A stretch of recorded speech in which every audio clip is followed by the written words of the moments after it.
എടിയെ നിന്റെ പ്രശ്നം എന്താ? രാവിലെ തൊട്ട് ഇങ്ങനെ മുഖം വെപ്പിച്ചിരിക്കുകയാണ്. പ്രശ്നം നിനക്ക് അറിയില്ല? എടി പറഞ്ഞാലല്ല അറിയൂ. നീ ആദ്യം ഒന്ന് പറ. എന്തിനാ അനുവിന്റെ സ്റ്റോറിന്റെ അടിയിൽ പോയി കമന്റ് ഇടുന്നത്? എടി അതിനൊക്കെ ഇപ്പൊ എന്താ? എനിക്ക് അവളുടെ ഫോട്ടോ കണ്ട് ഇഷ്ടപ്പെട്ടുകൊണ്ട് ഞാൻ കമന്റ്. അവളെ എനിക്ക് ഇഷ്ടമല്ലാതെ എനിക്ക് അറിയില്ലേ? എനിക്ക് ഇഷ്ടമില്ലാത്ത ആളുടെ സ്റ്റോറിന്റെ അടിയിൽ പോയി നീ ഇതിനെ കമന്റ് ഇട്ടത്? എന്റെ മോളെ ഒരു കമന്റ് ഇട്ടാനാണ് നീ പ്രശ്നം ഉണ്ടാക്കുന്നത്? എനിക്ക് എന്തായാലും അത് ഇഷ്ടപ്പെട്ടില്ല. നീ എന്തായാലും ആ കമന്റ് പോയി ഡിലീറ്റ് ആക്കി, ഇല്ലെങ്കിൽ നീ എന്നോട് മിണ്ടാൻ നിൽക്കണ്ട. എടി പിന്നെ ഇത് രാഹുൽ വന്നിട്ട് ഞാൻ അവൻ്റെ കൂടെ ഒന്ന് പോട്ടെ. നീ ഇപ്പൊ എങ്ങോട്ടും പോണ്ട. എടി നീ ചുമ്മാ ഇരിക്കും, ഞാൻ അവനെ വിളിച്ചു വരുത്തിയത്. എങ്ങോട്ടും പോണ്ട. അപ്പൊ പിന്നെ ഞാനിവിടെ ഒറ്റയ്ക്ക് ഇരിക്കണോ? എന്നൊരു കാര്യം ചെയ്യും, നീയും കൂടെ വാ. ഞാനൊന്നും വരുന്നില്ല. നീ എന്തായാലും പോകുന്നില്ല.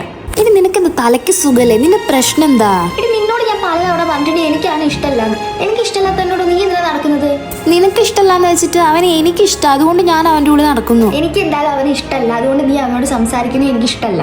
എടി ഒരു ബെസ്റ്റ് ഫ്രണ്ട് തന്നെ ഇങ്ങനെയല്ല ചെയ്യേണ്ടത്. ഞാൻ അവിടെ പോണേ നിന്നെ ബോധിപ്പിക്കണം, ഇവിടെ പോണേ നിന്നെ ബോധിപ്പിക്കണം. നീ ആരാ? എന്റെ പാരന്റ്സ്. ഇതൊക്കെ വെറും ടോക്സിക് ആയിട്ടുള്ള ഫ്രണ്ട്ഷിപ്പ്. വെറുതെ അല്ല നിന്റെ കൂടെ ആരും നിൽക്കാത്തത്. നിന്റെ ഈ സ്വഭാവം എന്ന് മാറ്റുന്നു അന്ന് ഞാൻ നിന്റെ അടുത്തേക്ക് തിരിച്ചു വരാം.